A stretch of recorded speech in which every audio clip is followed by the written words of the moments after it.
Kolkata night রাইডার্সের jersey গায়ে জড়ানোর আগেই আইপিএল এর স্বপ্নভঙ্গ হয়েছে মুস্তাফিজুর রহমানের। বিসিসিআই এর নির্দেশে তাকে স্কোয়াড থেকে সরিয়ে দিয়েছে কেকেআর। তবে চাঞ্চল্যকর তথ্য দিয়েছে ভারতীয় গণমাধ্যম ইন্ডিয়ান এক্সপ্রেস। সংবাদ মাধ্যমটি তাদের প্রতিবেদনে জানিয়েছে, মোস্তাফিজকে বাদ দেওয়ার বিষয়টি নিয়ে বিসিসিআই এর সদস্যদের মধ্যে কোনো আলোচনাই হয়নি। এমনকি আইপিএল এর গভর্নিং কাউন্সিলের সঙ্গেও হয়নি কোনো পরামর্শ। বিসিসিআই শীর্ষ এক কর্মকর্তা সংবাদ মাধ্যমকে জানিয়েছেন, তারা নিজেরাও এই খবরটি জেনেছে সংবাদ মাধ্যম থেকে। যদিও এর আগে বিসিসিআই জানিয়েছে, সাম্প্রতিক পরিস্থিতির কারণেই কেকেআরকে এমন নির্দেশ দেওয়া হয়েছে।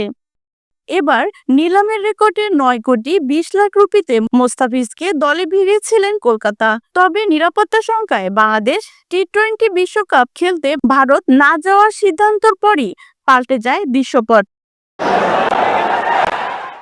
মাঠের খেলা এখন আর মাঠে সীমাবদ্ধ নেই, জড়িয়ে গেছে রাজনৈতিক আর কূটনৈতিক সমীকরণে, যার সর্বশেষ বলি হলেন বাংলাদেশি পেসার মোস্তাফিজুর রহমান।